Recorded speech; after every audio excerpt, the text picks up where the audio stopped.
Hello बच्चों, welcome to bio world by Tanya. आपका बहुत बहुत स्वागत है। ये एक बायोलॉजी की छोटी सी दुनिया है जहाँ पे मैं नीट के ऊपर वीडियोस बनाती हूँ ताकि आपकी लाइफ थोड़ी सी आसान हो जाए। तो ये वाला पार्ट बच्चों पार्ट 1 है जिसमें हम पढ़ेंगे basics of classification of animal kingdom. अब एनिमल किंगडम से आप क्या समझते हैं? एनिमल्स तो गॉड भी होते हैं जैसे कि गणेश जी और हनुमान जी, और उनके व्हीकल्स भी होते हैं जैसे कि गणेश जी का जो वाहन होता है वो चूहा होता है ना। तो एनिमल्स हर जगह हैं, हर जगह उनका सिग्निफिकेंस, और हर जगह वो हमारे काम भी आते हैं। वो हमें फूड भी देते हैं, वो हमें दूध जैसे मिल्क आता है एनिमल से आता है। तो एनिमल्स बड़े काम की चीजें है ना। तो उनको पढ़ने के लिए तो हमें थोड़ी सी मेहनत तो करनी पड़ेगी, है ना। तो अब आपको ना इस वाले वीडियो में अपने 2 हाथों की जरूरत पड़ेगी और एक पेन की जरूरत पड़ेगी ताकि आपको उनके नाम आसानी से याद हो जाए, ठीक है। और मैंने कुछ ट्रिक्स भी शेयर की, अगर आपको ऐसे इस मेथड से याद नहीं होता है तो वो मेथड आप यूज कर सकते हैं। एंड एक टेबल भी दी है इस वीडियो में, तो वीडियो को एंड तक जरूर देखना ताकि वो आप टेबल देख सकें एंड आपको आसानी से याद हो जाए। तो बच्चों बिफोर वी स्टार्ट, ये मैं हर चीज पार्ट्स में बनाऊंगी, पॉरीफेरा कॉलेंटेटा। तो अगर आपको एक साथ देखना है तो आप पूरी प्लेलिस्ट एक साथ देख सकते हैं। ये इसीलिए है क्योंकि अगर किसी बच्चे को सिर्फ एक पार्ट पढ़ना होता है या पॉरीफेरा या कॉलेंटेटा, तो उसको बार बार मिनट्स में इधर उधर जाना पड़ता है, जिससे बहुत टाइम वेस्ट होता है। तो इसलिए मैं पार्ट्स में बना रही हूँ और हर एक पार्ट में अपन एक पर्सन या बायोलॉजिस्ट के बारे में बात करेंगे जिन्होंने कुछ अच्छा किया, ताकि हमें भी मोटिवेशन मिले कुछ अच्छा करने की। तो इस वाले पार्ट में अपन बात करने वाले जेन गुडल के बारे में। तो वो एक प्रिमेटोलॉजिस्ट एंथ्रोपोलॉजिस्ट हैं जो कि जूलॉजिस्ट तो हैं, जो कि चिंपैंजी के ऊपर पढ़ाई करते। तो उन्होंने लिटरली अपनी लाइफ के 60 साल दिए सिर्फ और सिर्फ चिंपैंजी को समझने के लिए, और ताकि वो एक्सटेंट ना हो। सोचो 60 साल दिए। तो बच्चों बायो से आप कुछ भी बन सकते हो, लिटरली कुछ भी। सो बायो इतनी ज्यादा इंपॉर्टेंट हो, इसीलिए इसको अच्छे से पढ़ें, इसको मजे लेके पढ़ें ताकि आपकी लाइफ इजी हो जाए। और जैन गुडल के बारे में डिस्क्रिप्शन में डाल दूंगी, आप इनकी वीडियोस जाके देख सकते हैं और मोटिवेट हो सकते हैं। सो ये था आज का पर्सन। नेक्स्ट वीडियो में मैं दूसरे और इंसानों के बारे में बताऊंगी। तो चलो स्टार्ट करते हैं। ओके बच्चों, तो स्टार्ट करते हैं एनिमल किंगडम। तो मुझे ना कमेंट सेक्शन में आप लोग सब जरूर बताना आप सबका फेवरेट एनिमल कौन सा है, या टॉप 3 फेवरेट एनिमल्स आप बता सकते हो।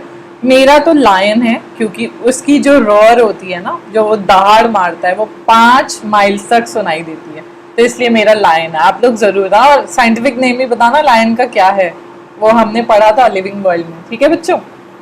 तो चलो, हाथ का यूज बोला था, तो ये आपका लेफ्ट हाथ है, लेफ्ट और राइट ऐसे, ठीक है। दोनों हाथ ऐसे ले लो।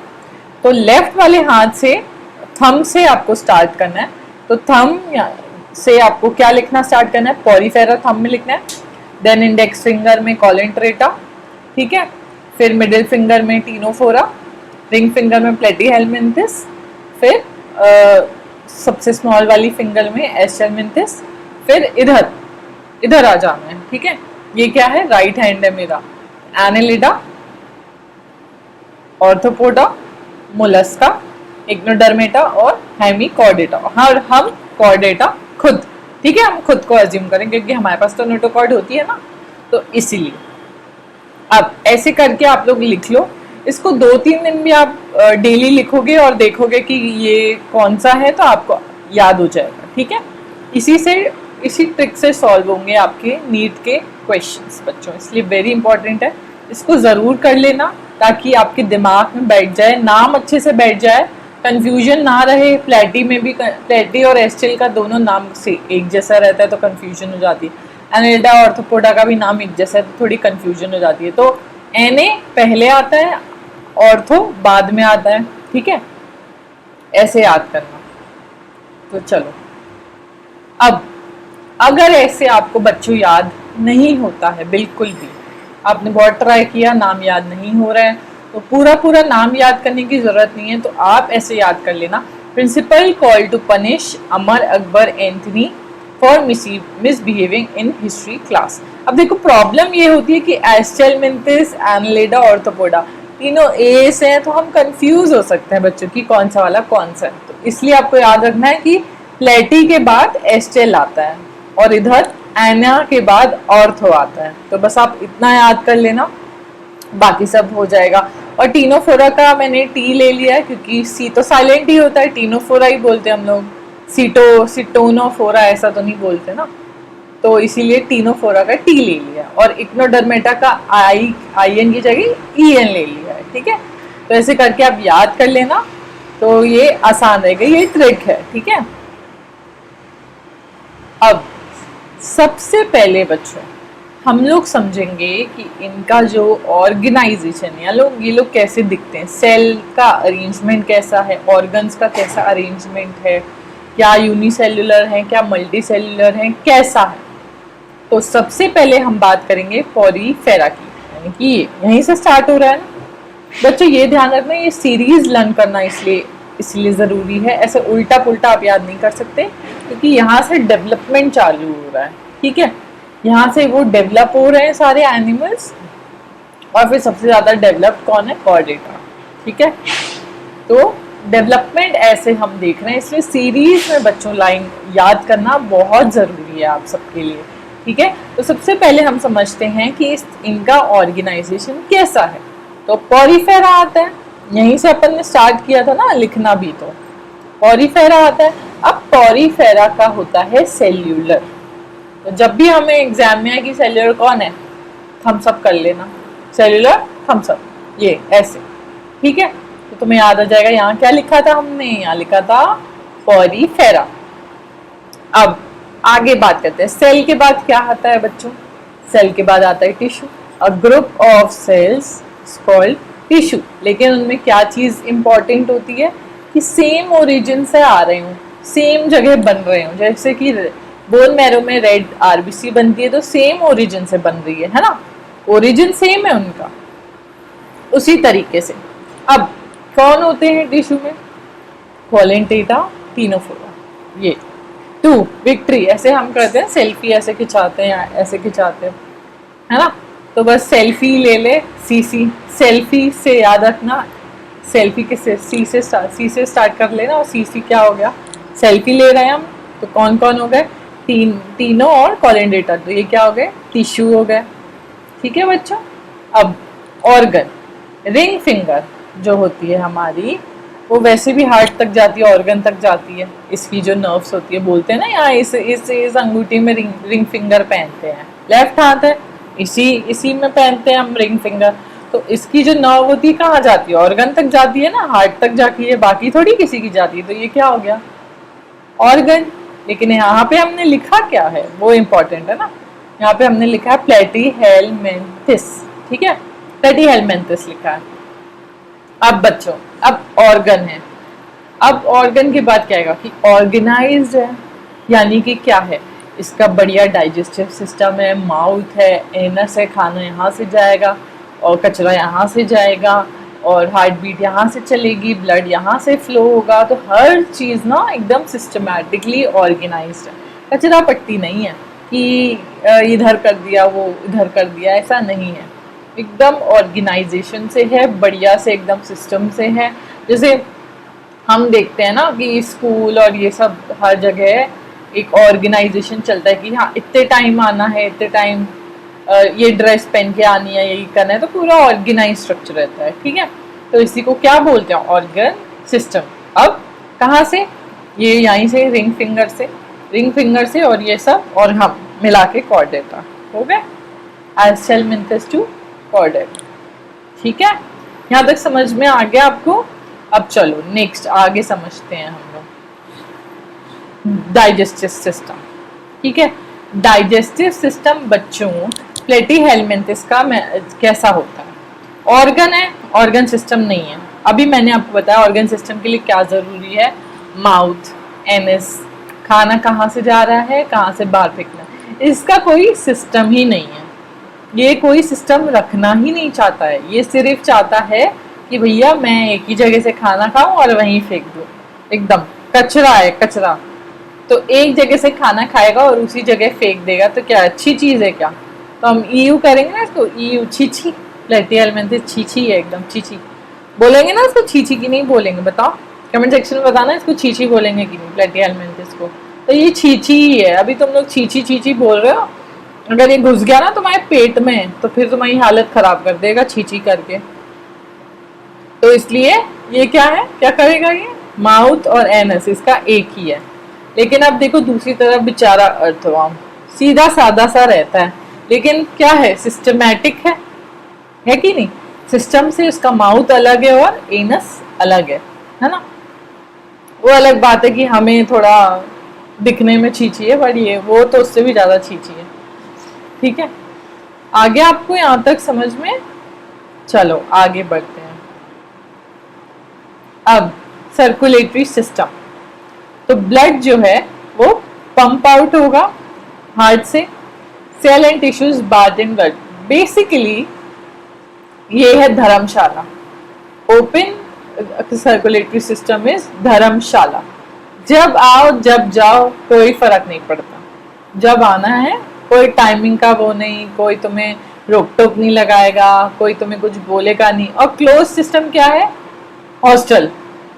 वो ओपन वाला क्या है, धर्मशाला।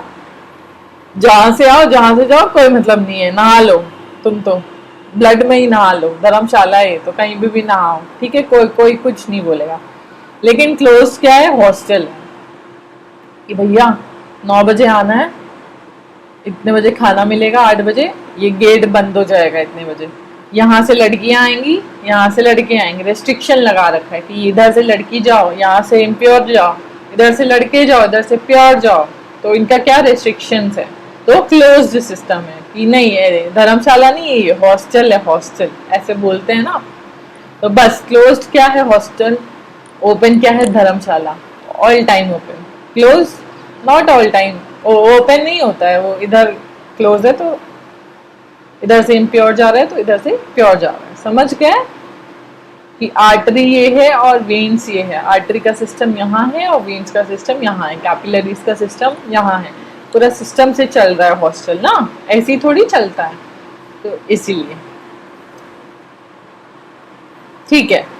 चलो अब सिमेट्री, आड़ा टेढ़ा आगे पीछे, इनकी कोई सिमेट्री नहीं होती, एसिमेट्रिकल है ये लोग। जैसे कि स्पॉन्जेस, ठीक है, स्पॉन्ज का कुछ वो थोड़ी होता है, कोई नहीं होता। स्पॉन्ज तो किस शेप के होते, कैसे भी शेप के होते हैं।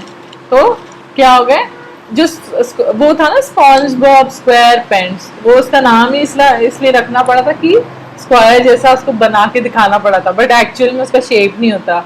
ये इनके ऊपर ही बने हैं स्पॉन्ज बॉब स्क्वायर पेंट्स, ठीक है।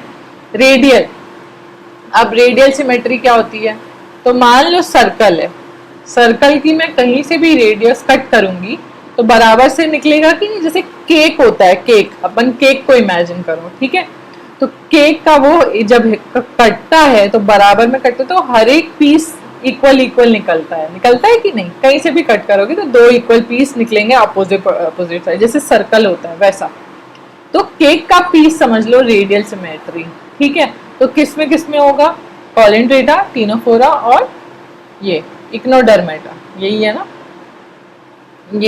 ये याद कर लेना, रेडियल सिमेट्री इनकी। इग्नोडर्मेटा में भी सिर्फ और सिर्फ एडल्ट वालों की, चाइल्ड वालों की नहीं होती। तो यही दोनों है सेल्फी वाले याद आ गए, टिश्यू वाले, है ना, जिनका टिश्यू वाला सिस्टम होता है। तो ये टिश्यू वाले हो गए, तो हर कहीं से भी कट करोगे तो हो जाएगा। सिर्फ इग्नोडर्मेटा में आते हैं, वो भी एक एक्सेप्शन है, सिर्फ एडल्ट वाले ही इग्नोडर्मेटा रेडियल सिमेट्री शो करते हैं, बाकी बायलैटरल करते हैं उनके जो चाइल्ड वाले रहते हैं, ठीक है। अब लार्वा जिसको बोलते हैं, अब बायलैटरल यानी कि राइट और लेफ्ट हाल्फ में इक्वली डिवाइड। मान लो ये माचिस की मेरी तीली है, मैंने इसको दोनों तरफ से डिवाइड किया, ठीक है। तो ये बराबर दिख रहा है ना, और ज्वाइन करूंगी तो बराबर दिख रहे हैं। या फिर ऐसे समझ लो कि मेरे हाथ जुड़े हुए हैं, ठीक है। अब मैंने इनको तोड़ दिया, हाथों को तोड़ दिया और एक साथ देखा तो ये देखो, ये मिरर इमेज आ रहा है कि नहीं आ रहा है ना। तो बेसिकली राइट हाफ और लेफ्ट हाफ दोनों इक्वली दिखते हैं, ठीक है। तो कौन कौन से होंगे, एनालिड, ऑर्थोपोडा, ये एनालिड, ऑर्थोपोडा, बायलैटरल, ठीक है कि नहीं। चलो कमेंट सेक्शन में बताना ठीक है कि नहीं। हाँ, अब डाई, डाई का मतलब होता है दो, एक दो ढाई, ढाई तो दो से ज्यादा हो गया, और डाई क्या हो गया, दो, दो हो गया। तो मतलब इसका क्या, अंदर की जो लेयर है वो अंदर है तो एंडो बोलेंगे, अंदर एंडो, अंदर एंडो। बाहर की लेयर है तो क्या बोलेंगे, बाहर एक्टो। एक्टिंग कहाँ करते हैं एक्टर्स, बाहर की तरफ, मुंह जो फेशियल एक्सप्रेशन होता है बाहर की तरफ होता है, तो एक्टिंग कहाँ हो रही है, बाहर की तरफ हो रही है, एक्टो कहाँ होगा, बाहर होगा। हर जगह बच्चों ऐसे ही होता है, जहां जहां एंडो आ जाए समझ लेना वो अंदर वाला ही है, कभी आपको कंफ्यूजन नहीं होगी, कभी नीट में आप ये नहीं सोचोगे कि अंदर था कि बाहर था। एंडो मतलब अंदर, हर जगह आप लोग देख लेना एंडो का जब भी आएगा ना वो अंदर ही होगा, ठीक है। और अब दो लेयर है, तो बायोलॉजी में लोग, बायोलॉजिस्ट तो यही सोचते हैं कि भैया हमें नामकरण तो करना है, क्योंकि हमें नामकरण करने में ही तो मजा आता है, साइंटिफिक नेम दे दिया, ये दे दिया, हमें नामकरण तो बहुत मजा आता है करने में। तो खाली चीज मतलब नॉन लिविंग चीज है, उसको भी ये बायोलॉजिस्ट बोलते हैं कि यार चलो इनका नामकरण करते हैं, ताकि बच्चे थोड़ा सा परेशान हो सके। लेकिन बच्चे तो बड़े होशियार है, बच्चे थोड़ी परेशान, उनको भी पता है। तो मीजोग्लिया मतलब नाम भी ऐसा नहीं रख रहे कि यार मजा है नाम रखे, मीजोग्लिया मतलब कोई इसका सेंस नहीं बनता है, नाम का बनता है क्या, कोई नहीं बनता। लेकिन मीजोडर्म एकदम हाईफाई नाम रखा है, क्योंकि वो एग्जिस्ट करता है ना, इसीलिए उसका हाईफाई नाम रखा। और ये एग्जिस्ट ही नहीं करता तो मीजोग्लिया ऐसा रख दिया उसका नाम। तो डिप्लोब्लास्टिक कौन होंगे, कॉलेंड्रेटा, कॉलेंड्रेटा डिप्लोब्लास्टिक, ठीक है।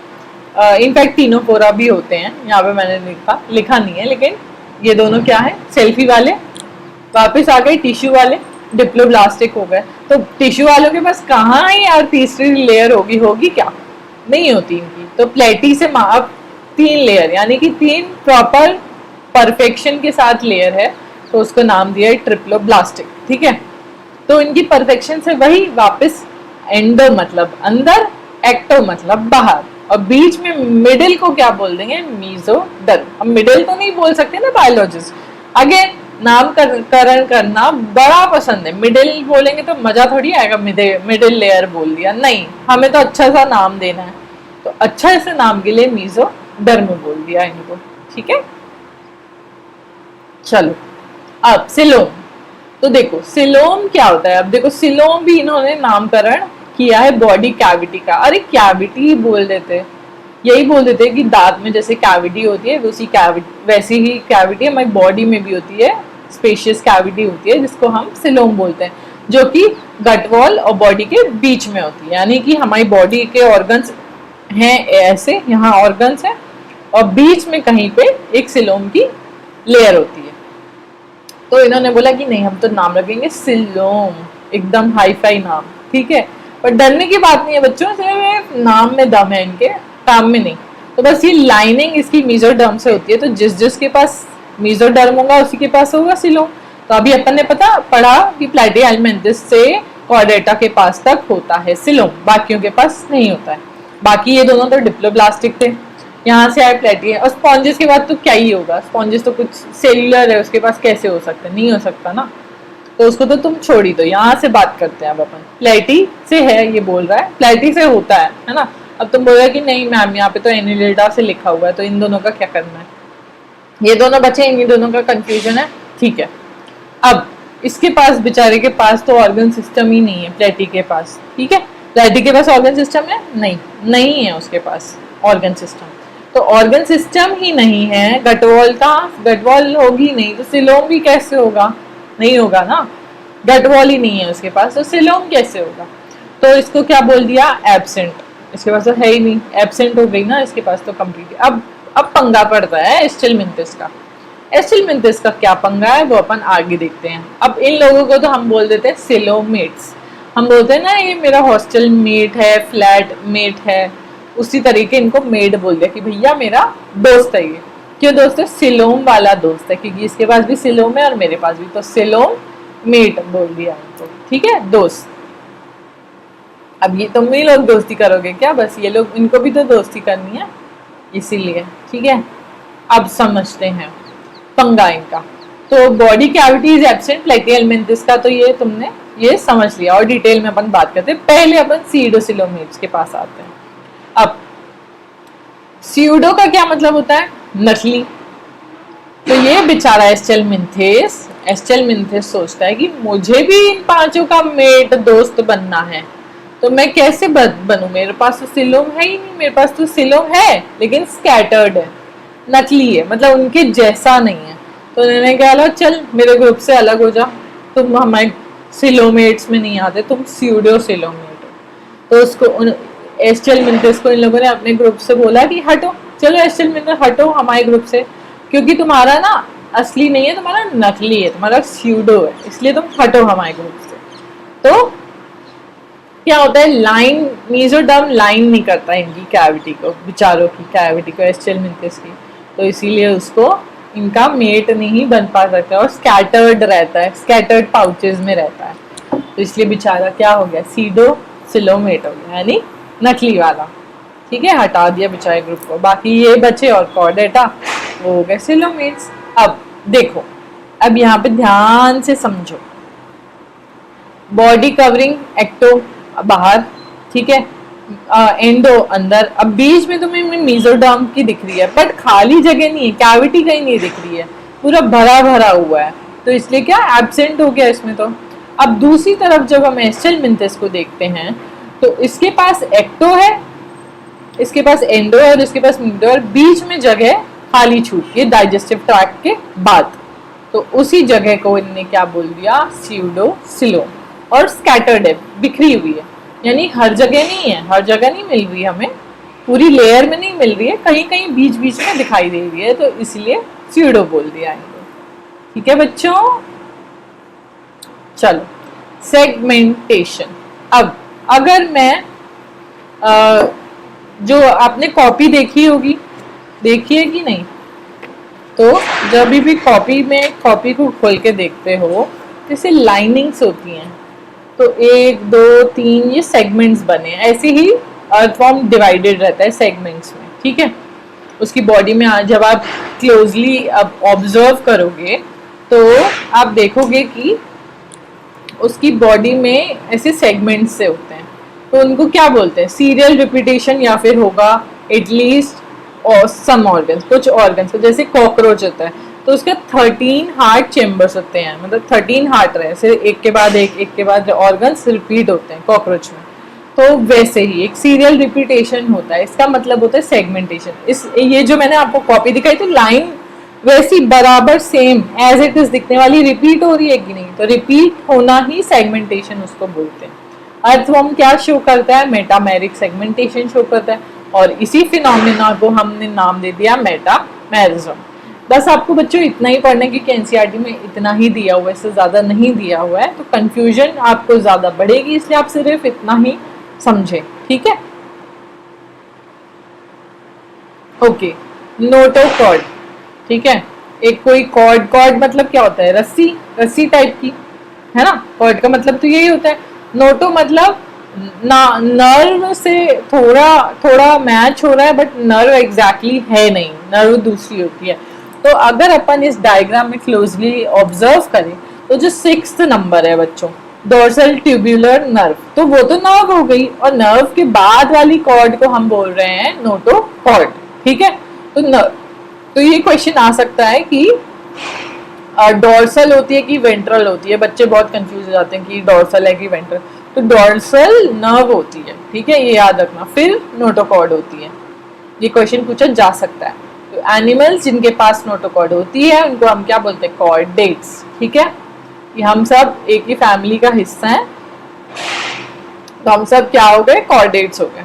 अब पहले कॉर्डेट्स और हेमिकॉर्डेट्स एक ही उसमें थे, but because of dorsal and ventral notochords उन्हें अलग अलग रख दिया गया। ठीक है, तो जिनके पास नहीं होती उनको क्या बोलते हैं, नॉन कॉर्डेट्स। तो पॉलीफेरा से इक्नोडर्मेटा नॉन कॉर्डेट्स हैं। ठीक है, वही दोस्ती वाली की तुम लोग, मैं तो कॉर्डेट्स हूँ और तुम लोग नहीं हो। ठीक है, तो तुम क्या हो गए, नॉन कॉर्डेट्स हो। तुम लोग कौन कौन हो, पॉलीफेरा और इक्नोडर्मेटा। यहाँ तक आपको समझ में आ गया। चलो, एम्ब्रियोनिक है ना।